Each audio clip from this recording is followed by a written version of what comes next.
Avant d'arriver au centre d'accueil, j'étais un jeune timide, réservé, qui vivait d'apparence, qui me cachait derrière une personne que, au fin fond de moi, j'étais pas en fait. Ça a commencé comme ça dès la sixième. Le premier trimestre, je me rappelle que j'avais pas beaucoup d'amis, j'étais vraiment seul. La manière dont j'étais réservé quand je suis arrivé en sixième et quand je suis arrivé au lycée, c'était différent. C'est comme si je peux dire que je me suis créé un personnage en arrivant au lycée. Tout ce que je faisais, c'était pour attirer les gens et qu'à côté de moi, il y avait un maximum de monde pour montrer que j'étais là. Alors qu'en fait, enfin, en rentrant chez moi tous les soirs, je savais que toutes ces personnes qui étaient là à côté de moi, demain il m'arrive quelque chose, je sais qu'elles sont pas là. Je mentais beaucoup. Les mensonges, c'était surtout pour me valoriser d'une manière. C'est-à-dire qu'il y a quelque chose que j'ai pas, je vais dire que j'ai. Il y a quelque chose que j'ai pas fait, je vais dire que j'ai fait. Et tout ça, c'était pour monter un peu en popularité et tout, pour affirmer un peu le personnage que j'avais créé en fait. Le moment le plus difficile, c'est quand je suis arrivé en première, les gens commençaient un peu à se retourner contre moi, les gens commençaient un peu à voir les choses différemment. Que je me suis dit, si ceux qui sont à côté de moi, ils pensent comme ça, ils font ceci, cela, comment ça va se passer après? Comment je vais finir après? Parce qu'en fait, mes 3 années de lycée, je vivais de ça. Je vivais de l'entourage, des amis, de tout le monde que j'avais créé en fait.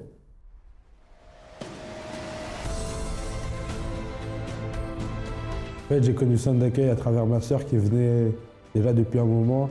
En entendant tous les messages, je comprenais qu'il y avait un problème en fait. Ça faisait un petit moment que j'étais là et je savais plus trop, j'avais des objectifs mais je savais plus trop comment les atteindre en fait. Je savais plus trop par où passer pour arriver à ce que je voulais faire. Quand la campagne est arrivée, là je me suis dit c'est le moment, c'est mon témoignage en fait. Parce que si je fais cette campagne, c'est pour avoir un témoignage, sinon je la fais pas. Et j'ai participé au Jeûne de Daniel, oui. En fait, le Jeûne de Daniel, celui-là, je l'ai pris comme on va dire, ma dernière opportunité. Parce que le Jeûne de Daniel, si en donnant toutes tes forces, spirituellement, ta vision est différente.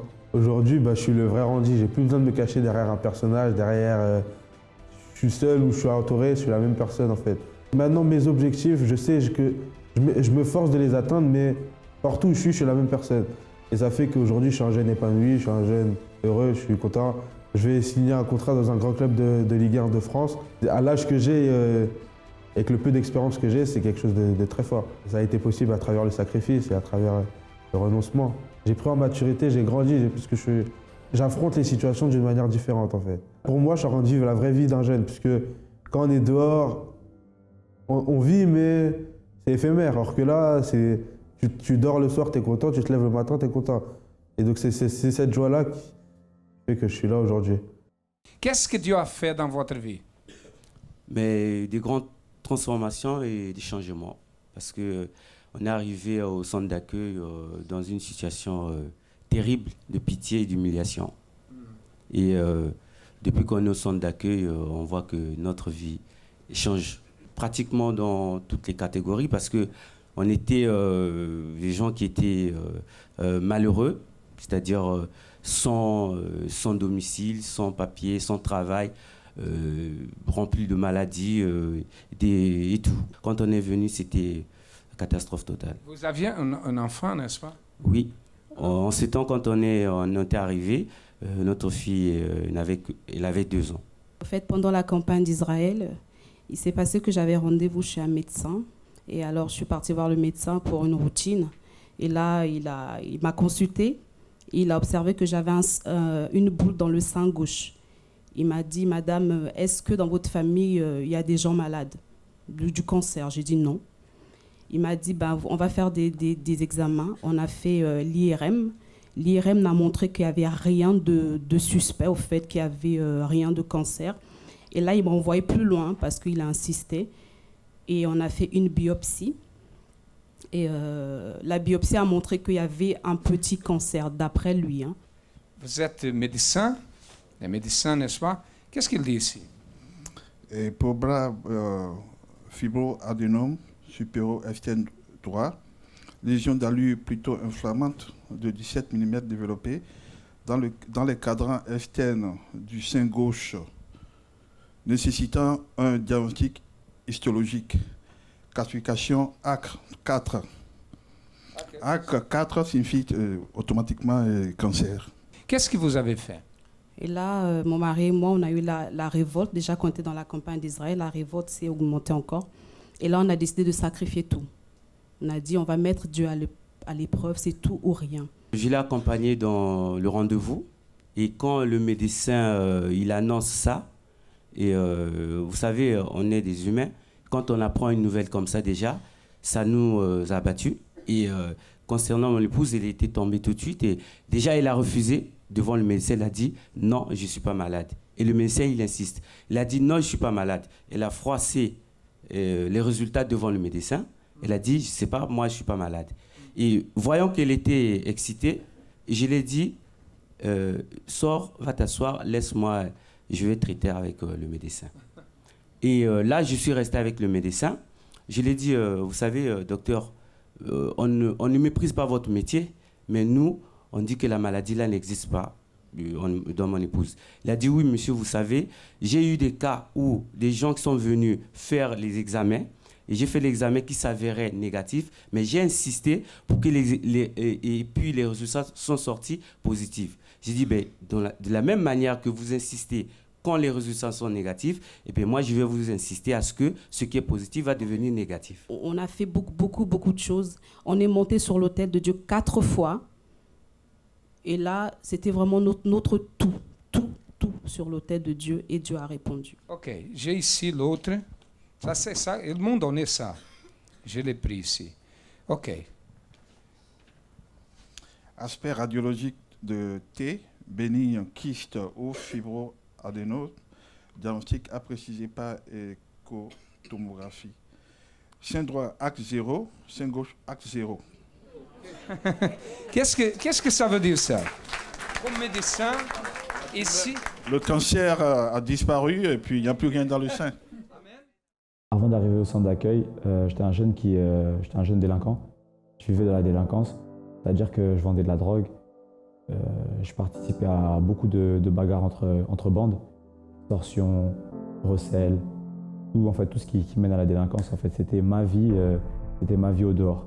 Dans ce milieu-là, dans cet environnement dans lequel je vivais, en fait, on est obligé de prouver son courage. Je me suis retrouvé en fait à vivre comme ça, et ça a été en fait un engrenage qui m'a ramené beaucoup de problèmes, que ce soit familial. Chez moi, c'était un retournement parce que je ramenais beaucoup de problèmes. J'ai ramené la police parce que j'ai eu des problèmes de justice. Je me suis fait arrêter par la police. Je devais aller en prison. Parce qu'ils sont venus me chercher à la maison, tout ça. Ils avaient des preuves contre moi. Ça faisait un moment qu'ils me suivaient. Et je me réfugiais dehors, en fait. Ma vraie vie, j'ai envie de dire, c'était dehors. C'était une vie de plaisir avec de l'argent facile, avec les filles et tout ce qui s'y entraîne. Mais c'est une vie qui était oppressante, angoissante, remplie d'amertume et de tristesse. Il n'y avait aucun plaisir en fait à vivre cette vie-là. Et chaque jour en fait, je me sentais découragé, je me sentais fatigué. Pour fuir cette vie-là, il fallait que je bois. C'est-à-dire que je partais en soirée et je buvais en fait à ne plus m'arrêter. Parce qu'il fallait que je bois pour oublier. Il fallait que je bois, il fallait que je fume pour en fait être dans un état qui me fait planer et être en fait au-dessus de mes problèmes. Je ne pouvais pas passer une soirée sans ça, sinon je vais penser à mes problèmes, je vais penser aux situations que je devrais régler lundi, tout ça. Et j'avais pas préparé en fait mon départ en prison. C'est-à-dire que ça a été très difficile et je me suis retrouvé dans cette cellule. On venait me dire que je suis prolongé. Et là, j'ai réfléchi et j'ai dit comme ça, j'ai pensé directement à Dieu, j'ai dit si tu me sors de là, je croyais vraiment qu'il existait et qu'il pouvait faire ça. Si tu me sors de là, j'arrête tout.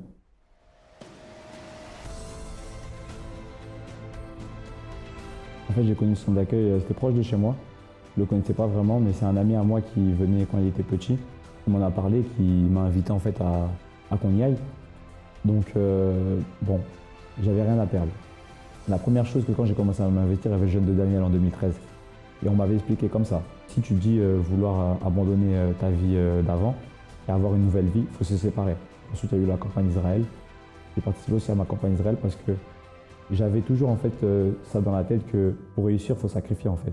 Aujourd'hui, Jason, c'est un jeune ambitieux, un jeune qui a battu la négativité, un jeune qui a la paix, qui a laissé tout son passé derrière lui, toute la marginalité, tout ce qui faisait mon ancien moi en fait n'existe plus. Je suis une personne confiante. La relation avec ma famille, ça s'est nettement arrangé. Ça n'a rien à voir avec tout ce qui se passait avant. Ma mère parle de moi au dehors comme une référence. Parce que je sois aujourd'hui à l'église, pour elle, c'est un choc. Elle n'aurait jamais cru. En fait, je ne cherche plus en fait, à prouver quoi que ce soit. J'ai compris une chose, que j'ai rien à prouver à personne. Ma manière de penser a changé. Professionnellement, tout d'abord, déjà quand je suis arrivé, j'avais demandé en fait qu'ils puissent m'aider professionnellement. Et j'ai eu le courage et la confiance d'entamer des projets. Au jour d'aujourd'hui, je rentre dans des lieux, j'ai des rendez-vous avec des personnes que jamais j'aurais pu imaginer en fait, arriver dans ces domaines-là. J'aime beaucoup ma vie. J'aime beaucoup ma vie. Au jour d'aujourd'hui, on me dit que je souris beaucoup et je rigole pour rien. Mais en fait, c'est parce que je sais d'où je viens. Je sais d'où je viens. Auparavant, c'est pas que je souriais, mais je souriais, mais à l'intérieur, je souriais pas. Mais au jour d'aujourd'hui, quand je rigole, je passe mon temps à rigoler. C'est parce que vraiment, à l'intérieur de moi, je suis tranquille avec moi-même. Une chose que je suis sûr, c'est que j'ai la paix. Le centre d'accueil, pour moi, en fait, c'est tout. C'est le lieu où, parce que je suis jeune, je veux dire, les jeunes doivent venir découvrir la foi. Parce que j'ai vu des personnes, je me suis vu moi-même changer. Et je peux dire que, bon, parce que je suis ici, mais je ne vois pas d'autres endroits, en fait, qui pourraient aider les jeunes. Chers amis, bonjour à tous. J'espère que vous avez passé une très bonne nuit. Et aujourd'hui, nous nous retrouvons pour la deuxième partie de notre émission Foi en Action. Hier, vous qui avez pu nous suivre, vous avez pu découvrir la première partie de l'histoire de Janou. Pour ceux qui nous rejoignent aujourd'hui, qui découvrent d'ailleurs l'émission pour la première fois, nous allons vous mettre une partie un peu du résumé de ce qu'était sa vie avant de connaître le travail du centre d'accueil. Voyons ce petit résumé et on se retrouve tout de suite.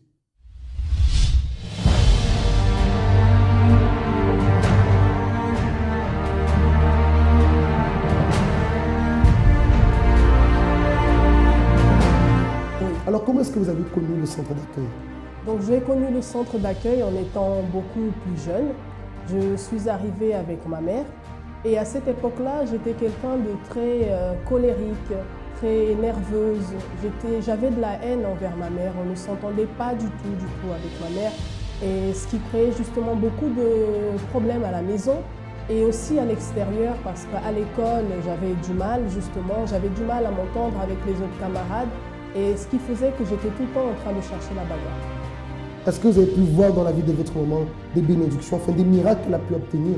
Ah oui, tout à fait, pasteur. Justement, en regardant ma mère, j'ai pu voir réellement une transformation, un changement énorme. Parce que ma mère elle-même aussi, elle n'était pas bien du tout. Elle était quelqu'un de très nerveuse aussi, colérique, pareil. Et aussi, elle avait le vice de l'alcool. Elle avait le vice de l'alcool et elle était très malade en même temps quand elle est arrivée au centre d'accueil. Disons qu'au jour d'aujourd'hui, je pourrais dire que j'étais vraiment aveuglée et je voyais effectivement, mais j'avais du mal à me lancer moi-même. C'est comme si j'étais retenue par quelque chose qui m'empêchait justement d'y aller. Mais à un certain moment, j'ai cédé, j'ai accepté une de ses invitations et je suis venue. Nous avions, mon mari et moi, une vie qui n'avait rien à voir de mariée en fait. On sortait, c'était les boîtes de nuit. En qui il sortait avec ses amis, moi avec mes amis. Donc on était là, des soirées, si ce n'était pas boîte de nuit, c'était des soirées, c'est l'alcool à volonté, vraiment des choses erronées. Des choses erronées, ce qui a fait qu'au fur et à mesure que le temps passait, aussi dans mon mariage, les choses ont commencé à se détériorer tout simplement. Manque de communication, incompréhension, trahison. Donc vraiment beaucoup de choses et ce qui a fait que je suis également tombée malade, dépression et une maladie qui a surgi de nulle part également. Je faisais des allers-retours à l'hôpital pendant des mois et des années parce que je suis restée un bon moment malade et les médecins ne savaient pas du tout ce que j'avais. Et j'étais vraiment mal, j'étais arrivée à un point où je ne savais plus quoi faire. Donc, pareil, les pensées négatives étaient là, les envies de suicide étaient encore plus fortes. Parfois, ça m'arrivait de prendre la voiture, de rouler et me dire, vas-y, je roule jusqu'à ce que, je ne sais pas, si un arbre va se présenter devant moi, c'est pas grave, au moins j'en finis avec tout. J'étais vraiment arrivée au plus bas, j'étais mal.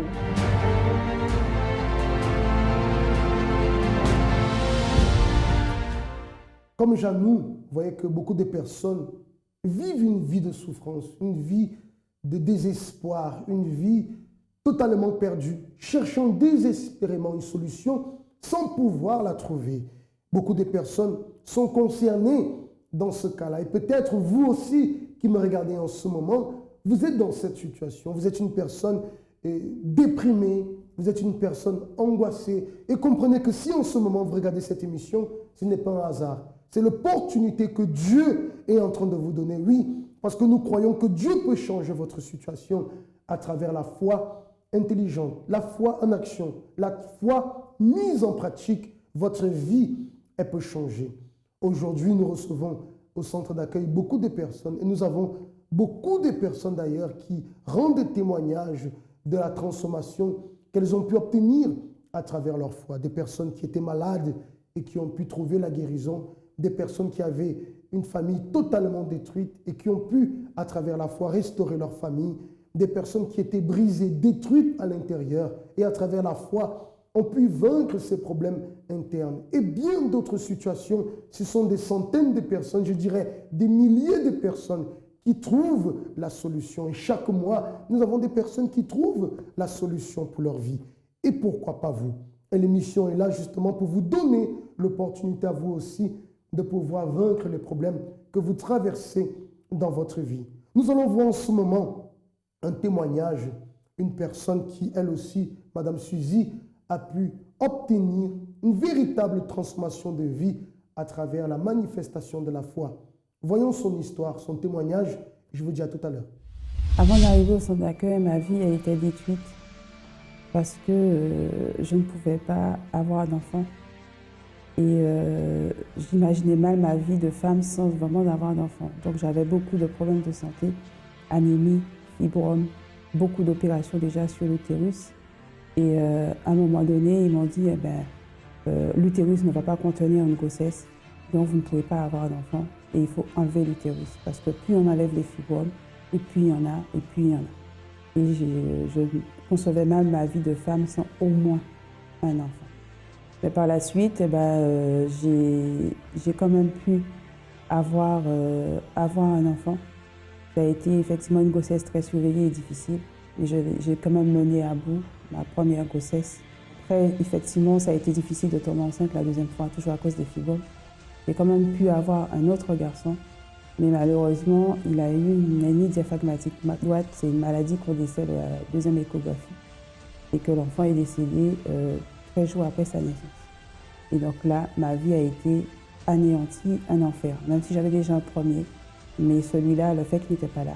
Et donc du coup, ma foi a pris un coup et j'ai dit, si Dieu existait, pourquoi il a permis que cela m'arrive? J'étais pas du tout bien. J'ai fait plusieurs tentatives de suicide. Je vivais parce qu'il fallait vivre, mais sans cœur, sans amour, sans aucun but. Il n'était pas responsable, mais vu que j'avais perdu un enfant, je n'arrivais pas à lui donner l'amour qu'il méritait, qu'il lui fallait. Je m'occupais de lui parce qu'il fallait s'en occuper, mais c'était tout. Et donc tout ce qui était autour n'avait aucune importance.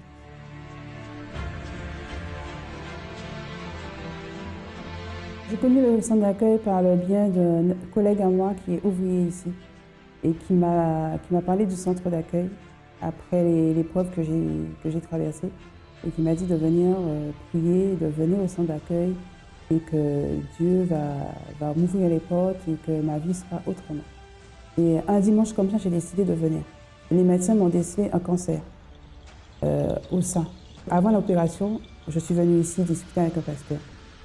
Il m'a dit, si tu crois, Dieu fera le reste. Donc j'ai été sur la table d'opération. Quand je suis arrivée sur la table d'opération, il y a un médecin qui est venu qui m'a dit, faites voir vos clichés. Quand j'ai montré le cliché, il m'a dit, attendez, j'arrive. Et quand le médecin est revenu, le médecin m'a dit, vous êtes venu pour rien. Parce que je vois rien. Ce n'est pas nécessaire de vous opérer. Il n'y a rien. Je lui ai dit, mais attendez, on m'a fait 5 clichés, des scanners, des IRM et tout. Il y avait la boule qui apparaissait. Elle me dit, mais regardez le cliché. Est-ce que vous voyez une boule? Je lui ai dit, non. Mais elle est passée où la boule? Elle m'a dit, je sais pas. J'ai participé au jeûne de Daniel. J'ai participé aussi à la campagne d'Israël. Étant donné que j'avais déjà perdu un enfant qui n'était pas en bonne santé. Donc c'était pour avoir un enfant en parfaite santé, bien formé et bien développé. Et c'est ce que Dieu m'a permis d'avoir au mois de décembre. Et puis pour mener aussi ma grossesse à terme. Parce que j'avais aussi peur d'accoucher avant l'heure. Donc, effectivement, j'ai mené ma grossesse à terme. J'ai accouché comme il fallait. C'est vrai que c'était par césarienne. Et tout s'est très bien passé. Et l'enfant est en parfaite santé. Le centre d'accueil, c'est tout pour moi. C'est une école aussi de vie où on apprend à développer sa foi, à affirmer sa foi, à avoir une meilleure relation avec Dieu et vraiment à avoir une attitude envers Dieu, ce que Dieu vraiment attend de nous. Donc c'est vraiment l'enseignement, c'est vraiment l'enseignement de vie. Vous pouvez comprendre la douleur d'une femme qui veut enfanter et qui ne peut pas enfanter, ou d'une femme qui est enceinte et qui finit par perdre cet enfant. C'est quelque chose d'extrêmement douloureux, de très difficile. Vous qui êtes mère, vous comprenez. Ça, c'était le cas de Mme Suzy. Elle en voulait même à Dieu d'avoir perdu cet enfant. Une souffrance atroce. Mais une fois qu'elle a reconnu qu'elle avait besoin d'aide et qu'elle a cherché l'aide de Dieu qu'auparavant elle condamnait, elle a pu trouver la solution pour sa vie. Totalement guérie, totalement transformée. Et aujourd'hui même, elle a pu devenir mère selon son rêve. Donc vous voyez que la foi nous permet d'obtenir des choses merveilleuses. La foi nous permet de changer les ténèbres en lumière. La foi nous permet de vaincre la maladie, d'obtenir la guérison. La foi permet de vaincre les problèmes familiaux, de pouvoir obtenir une famille, d'avoir une famille en paix, une famille réconciliée. Enfin, ce dont vous avez besoin pour votre vie. Et c'est ce que Mme Janou a pu conquérir dans sa vie. Bonjour. Bonjour, pasteur. Et merci d'être encore là aujourd'hui avec nous pour nous donner la suite. Parce qu'hier, vous nous avez mis un peu l'eau à la bouche. Et tout le monde désirait savoir comment est-ce que votre vie, elle est aujourd'hui. Alors, on s'est arrêté hier. D'ailleurs, tout à l'heure, on a pu voir. On s'est arrêté hier sur le fait que vous êtes arrivé au fond du puits. Vous étiez désespéré. Et là, vous vous êtes souvenu. Oui. Maman a changé. Elle a été guérie. Elle est sortie du vice. Attends. Elle a connu le centre d'accueil. Il faut que moi aussi, je puisse trouver la solution pour ma vie. Tout à fait, c'est bien ça. Donc, je me suis rappelé de tout ça. Et un vendredi, justement, je me sentais très, très mal. J'ai pris le téléphone et j'ai appelé. J'ai appelé le centre d'accueil et j'ai justement demandé de l'aide. Un pasteur au bout du fil, j'ai expliqué ma situation. Et là, il m'a tout simplement dit, écoutez, vous avez besoin d'aide, certes, mais vous avez surtout besoin de venir ici aujourd'hui. Vous ne pouvez pas rester chez vous. Venez aujourd'hui, peu importe comment vous vous sentez. J'étais tellement mal, je souffrais tellement parce que la maladie, c'était des fortes douleurs atroces au niveau de l'estomac qui m'empêchaient même de marcher correctement, pasteur. Mais à ce moment-là, le pasteur me disait, il faut absolument que vous veniez. Une prière au téléphone ne va pas changer votre situation. Il faut que vous soyez là ce soir pour venir justement participer de cette réunion. J'ai pris mon courage à deux mains et je suis allée justement ce soir-là à l'église. Je suis revenue au centre d'accueil. Et là, c'était la transformation totale pour moi. Disons qu'à ce moment-là, c'est comme un voile qui tombait. Ma vision, elle s'est ouverte. Pourquoi? Parce que je me rappelle, je suis arrivée limite à 4 pattes à l'église et à la fin de la réunion, j'étais bien, mais vraiment bien. Je n'avais plus de douleur, je me sentais légère, j'avais une paix, j'étais bien, mais vraiment. Et en parlant justement avec le pasteur, en lui expliquant ma situation, il m'a dit, vous voyez, vous avez cherché par tous les moyens de changer votre situation, vous avez vu le côté physique. Mais maintenant, il faut travailler le côté spirituel. Et c'est là où tout simplement j'ai pris ma décision pour la première fois réellement. Ça veut dire, combien de temps vous êtes restés séparés quand vous êtes sortis la première fois après votre mariage? Combien de temps vous êtes restés loin de Dieu, je dirais? Ça a duré un bon moment, pasteur. Peut-être 2 ans. 2 ans, peut-être dans les 2 ans, je suis allée 2 fois à l'église. Et ce n'était pas vraiment sérieux, c'était juste pour y aller, faire acte de présence. Mais 2 ans, vraiment, j'ai fui, je suis restée éloignée, oui. Mais là, après autant de souffrances, là, il y avait vraiment un désir de changer de vie. Ah oui, oui, Je oui. peux dire, vous étiez prête à tout pour changer votre situation. Tout à fait, c'est vraiment ça, parce que j'étais prête à tout, parce que je n'en pouvais plus, je souffrais tellement entre la maladie, la dépression, tout autour de moi n'allait pas. J'étais vraiment arrivée au plus bas, il fallait que ma situation, elle change. Je ne supportais plus. Vous voyez qu'il est important que la personne ait cette détermination. La première fois, lorsqu'elle est arrivée au centre d'accueil, elle a vu le témoignage de sa mère. Mais je pense qu'il n'y avait pas encore de situation véritable pour pouvoir se donner comme il faut. Mais vous savez qu'on n'a pas besoin d'arriver à ce point. Une fois qu'on a vu que le résultat est là, même si la situation est petite, on doit y mettre notre force. Mais vous voyez qu'il doit exister en la personne cette détermination de se dire, voilà, je suis prêt à tout. Mais continuer à vivre de cette façon, je ne peux pas accepter. Si un Dieu qui existe, il va m'écouter. Je vais attirer son attention, je vais me battre, je vais lutter, je vais agir ma foi. Et je veux que ma vie change. Lorsque ces désirs existent dans la personne, c'est ce que j'ai l'habitude de dire. Si vous venez avec foi, si vous venez avec une détermination dans votre intérieur, vous ne pourrez pas sortir du centre d'accueil de la même façon que vous êtes entré. C'est impossible. Quelque chose de bon va se produire, mais cela dépend de vous. Vous pouvez venir en touriste, en curieux, rien ne va se produire. Mais si vous venez avec la soif d'un changement, la soif d'une différence, Dieu est juste pour pouvoir se manifester, vous montrer qu'il est là et que son désir est de changer totalement votre vie, de vous transformer totalement. On va marquer une pause en ce moment, le temps d'un spot, et on se retrouve pour la dernière partie, afin qu'on puisse découvrir alors aujourd'hui dans quel état se trouve la vie de Janou. A tout de suite. La Bible contient la pensée de Dieu, la condition de l'homme, le chemin du salut, la défaite des méchants et la joie de ceux qui croient en elle. Ces doctrines sont saintes, ces préceptes sont pour toujours, ces histoires sont véritables, ces décisions sont immuables. Lisez la Bible pour être sage. Croyez en elle pour vous maintenir en sécurité. Pratiquez-la pour être saint. Elle contient la lumière qui donne la direction. C'est l'aliment pour fortifier les faibles, l'appui pour élever le déchu. Elle est la carte du voyageur, le bâton du pèlerin, la boussole du marin, l'épée du soldat, la charte du chrétien.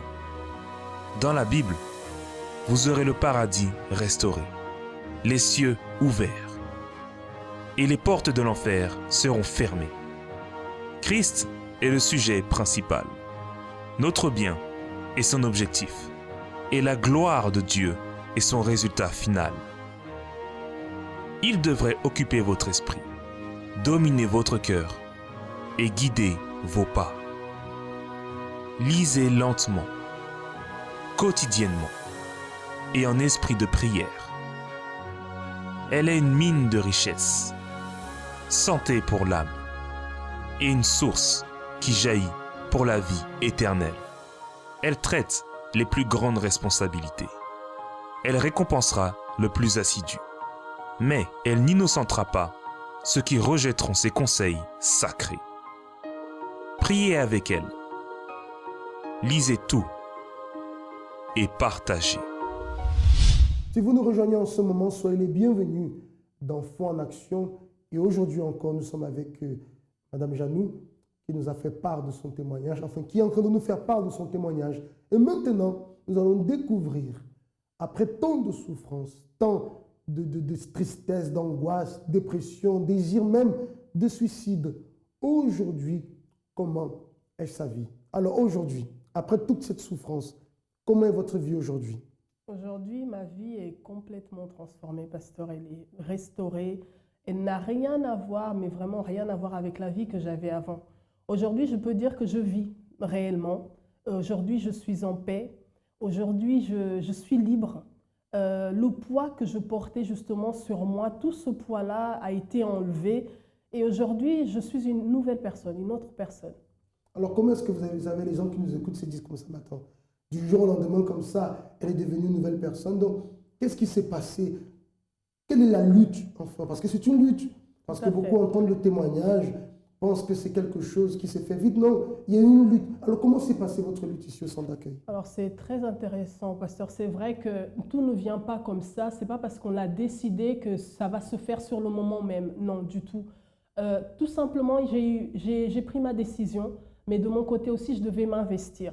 Je devais me donner justement, je devais montrer à Dieu combien j'avais besoin de lui.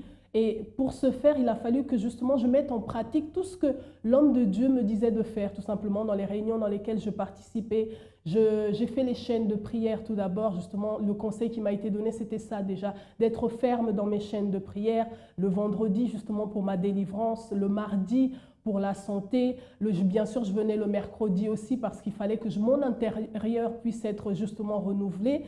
Donc en fait j'ai vraiment mis en pratique, j'avais soif comme vous venez de le dire pasteur, et j'ai voulu réellement voir ce changement, cette transformation. Alors je me suis investie.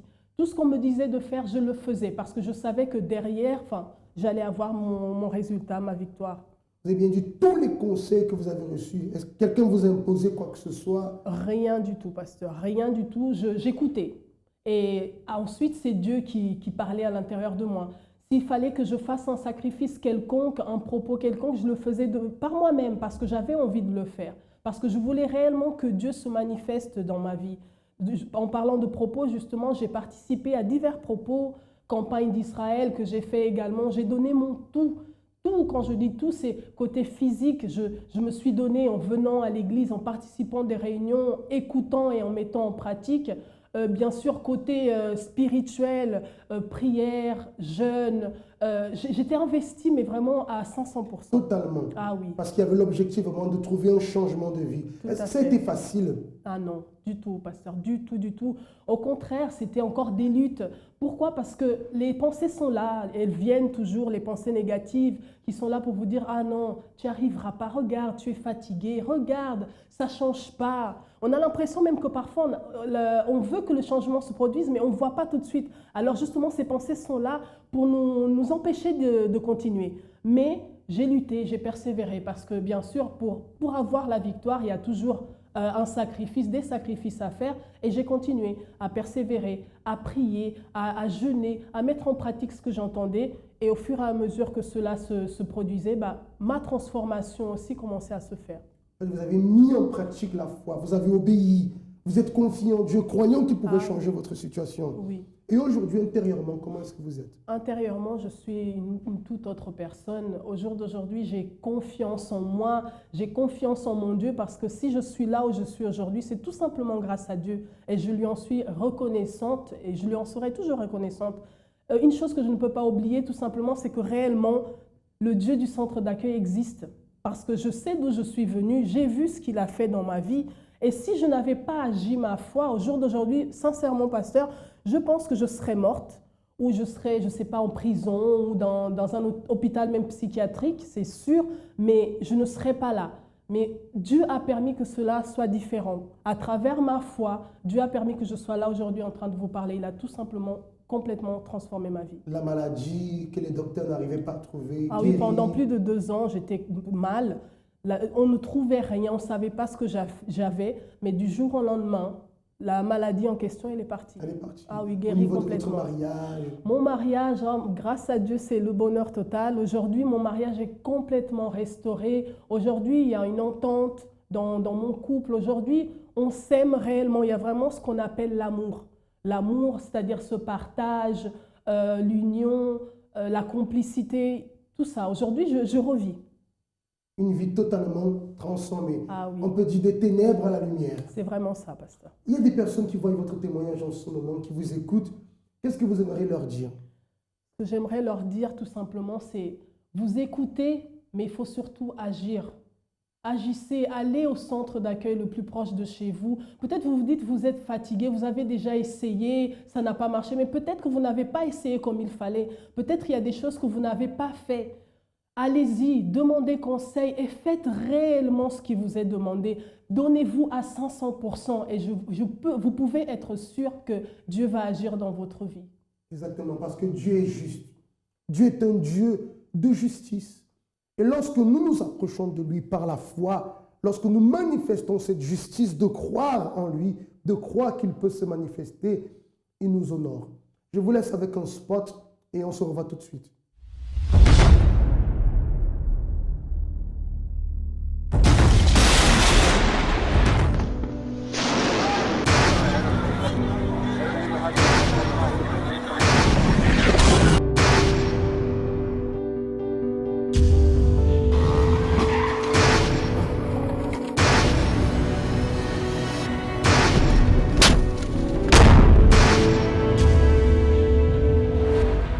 La mort arrive de façon surprenante. Et pour ceux qui demeurent, nous comprenons qu'ils ne sont pas préparés lorsqu'ils disent « Je n'aurais jamais imaginé que cela puisse arriver ». C'est ce qu'a dit cet homme lorsqu'il a perdu ses proches dans la chute de l'avion en Indonésie. Cet accident est triste. Je n'aurais jamais imaginé que cela puisse arriver.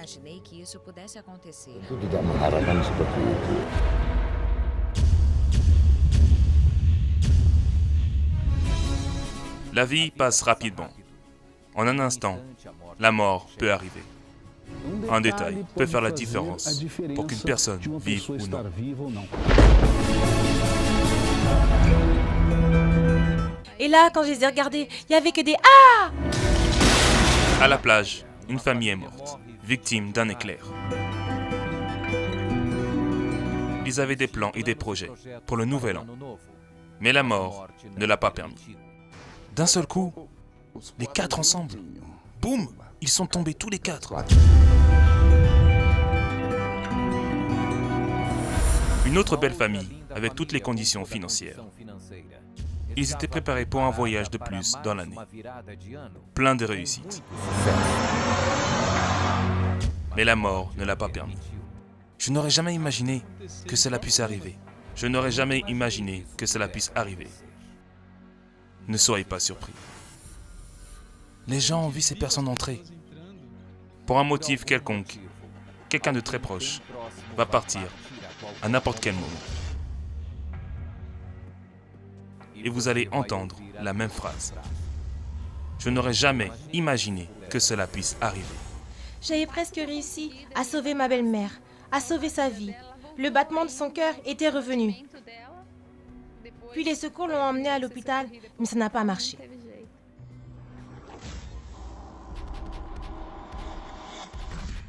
Avez-vous ce qui est nécessaire pour continuer à vivre éternellement au ciel?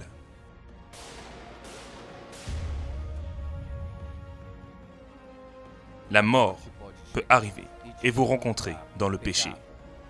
Bon, c'était soit la prison, soit la mort.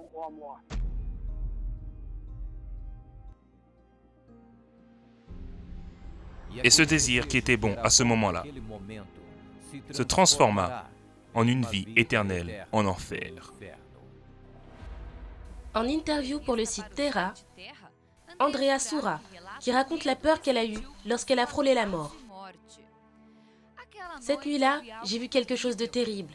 Les esprits de la mort m'entouraient. Ils étaient comme des nuages noirs. J'entendais des cris. L'un d'eux était plus noir que les autres. Et je savais que la mort venait pour chercher mon âme. Je me souviens d'avoir pris panique et appelé ma mère, demandant de l'aide parce que j'allais mourir.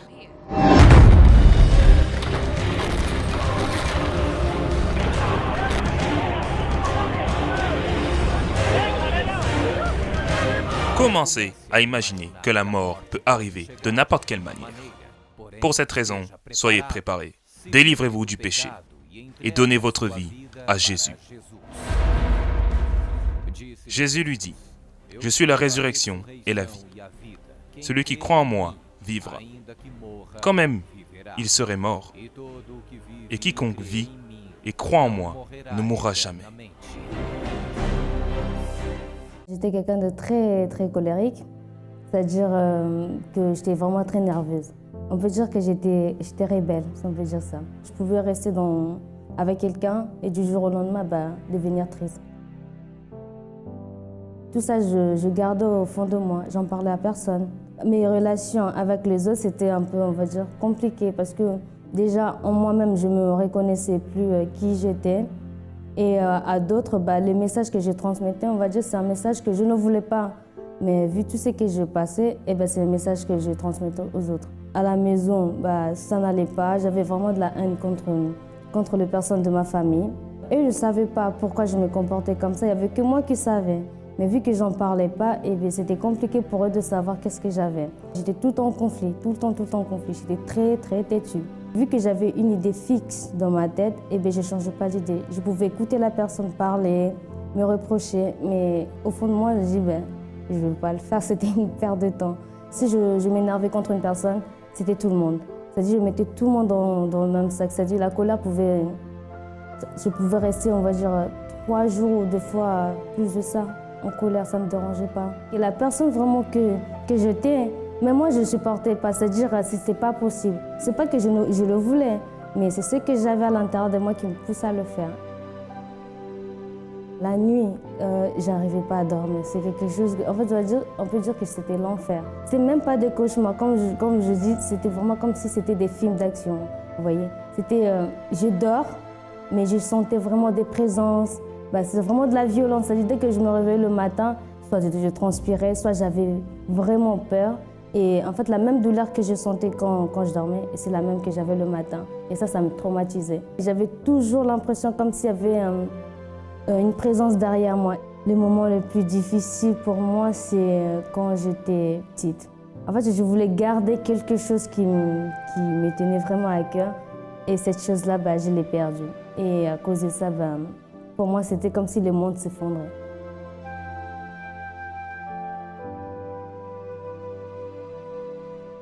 J'ai connu le centre d'accueil à travers ma tante parce qu'elle venait ici. Au début, je venais que pour venir. Je m'asseyais plutôt vers le milieu et je regardais les hommes de Dieu. Je trouvais ça pas important parce que je n'accordais pas d'importance à ce qu'ils disaient. Et donc, du coup, j'ai parlé un passage suite à des choses qui se sont passées, vu que je ne me supportais plus. Je savais que j'étais quelqu'un de bien, mais je n'arrivais pas à le faire sortir, cette personne-là. Des fois, je pouvais me dire que c'était impossible. J'ai participé à la campagne d'Israël.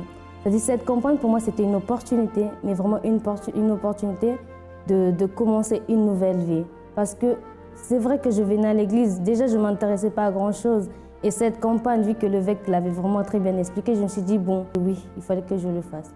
Si je ne saisissais pas l'opportunité que je vais dire que Dieu me donnait, je ne sais pas si que j'allais avoir d'autres opportunités. C'était vraiment la seule. À travers la campagne d'Israël, certes, j'ai fait seulement pour essayer, mais essayer là, ça marche, parce que je vis vraiment le résultat. Ma vie, elle est complètement différente. Je me suis retrouvée, ça c'est très important, que la personne que j'étais avant et que la personne que je suis aujourd'hui, il y a vraiment une grande différence. J'ai la joie de vivre, parce qu'avant je ne pouvais pas rigoler longtemps, parce que je changeais complètement d'humeur. Et aujourd'hui, non, aujourd'hui je suis vraiment contente avec les personnes qui m'entourent autour. Je prends du plaisir à rester avec eux. Il y a vraiment une transformation. Je ne fais pas de cauchemar du tout.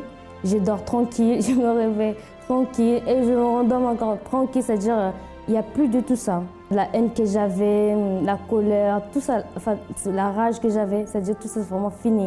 Aujourd'hui, je suis vraiment une nouvelle personne.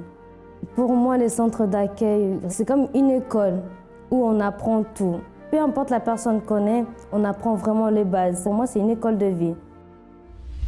J'aimerais inviter toutes les personnes qui vivent des injustices dans leur vie, vous qui n'acceptez plus d'être victimes d'injustice et qui désirez la justice de Dieu, parce que Dieu est juste, il désire vous faire justice, mais il a besoin de votre justice. Comment? Lorsque vous allez croire que lui, il peut se manifester dans votre vie. Je vous invite donc ce dimanche même, ce dimanche, dans la plupart des centres d'accueil, nous avons la réunion à 10h et à midi. Ici au siège, nous aurons aussi à 8h en ce moment, nous avons la réunion à 10h et à midi. Vous allez venir. Si vous pouvez prendre même de chez vous une feuille blanche et vous allez écrire sur cette feuille blanche toutes les injustices dont vous êtes victime aujourd'hui même. Ne laissez pas passer. N'attendez pas demain. C'est aujourd'hui. Vous allez écrire toutes les injustices dont vous êtes victime et aujourd'hui, vous allez vous rendre au centre d'accueil le plus proche de chez vous. Vous allez apporter cela parce que nous allons faire la grande clameur pour que toutes ces injustices puissent être brisées de votre vie. Bien évidemment, vous allez recevoir la direction de comment vous allez agir la foi pour pouvoir vaincre ces injustices. 01 53 35 85 12, vous pouvez nous appeler pour plus d'informations ou pour savoir quel est le centre d'accueil le plus proche de chez vous. Pour ceux qui sont ici à Paris, le siège, nous sommes situés au 254 rue du Faubourg Saint-Martin dans le 10e à Paris. Métro, la ligne 5, Stalingrad ou alors Louis Blanc pour la ligne 7. C'était un grand plaisir d'être avec vous aujourd'hui et j'espère que tout à l'heure, vous serez là pour briser toutes les injustices dans votre vie. Et à genoux, je remercie d'être venu en vous souhaitant de continuer dans la foi et d'avoir encore des grandes conquêtes. Toujours, pasteur. Merci beaucoup. Merci à vous. Je vous dis alors à la semaine prochaine pour une autre émission Foi en Action et d'autres témoignages.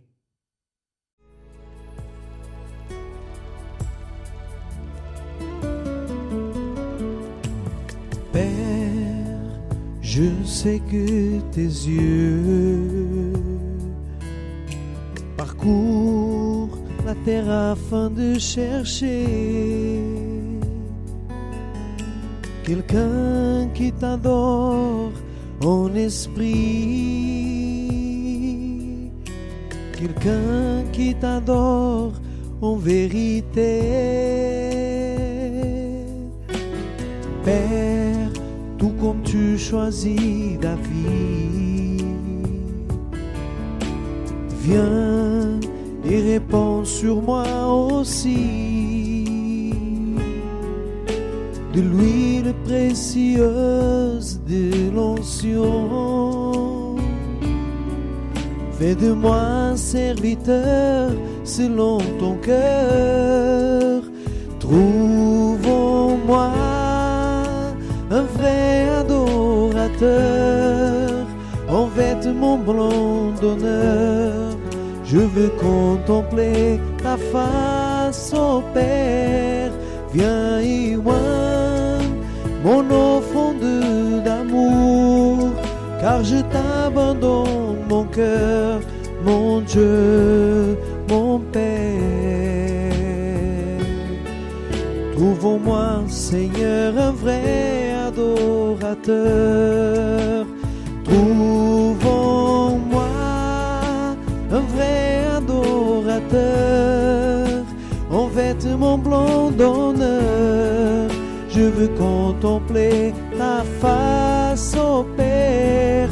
Viens y oindre mon offrande d'amour, car je t'abandonne mon cœur, mon Dieu, mon Père.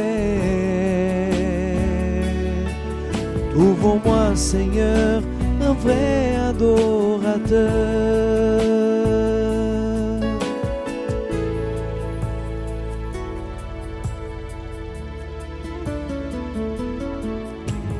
Je prends plaisir à t'adorer.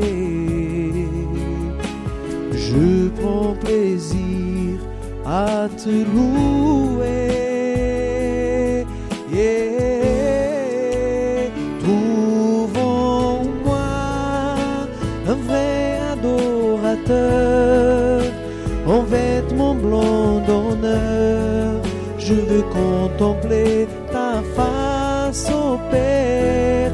Viens y oindre mon offrande d'amour, car je t'abandonne mon cœur, mon Dieu, mon Père. Trouve en moi, Seigneur, un vrai adorateur. Trouve en moi, Seigneur, un vrai adorateur.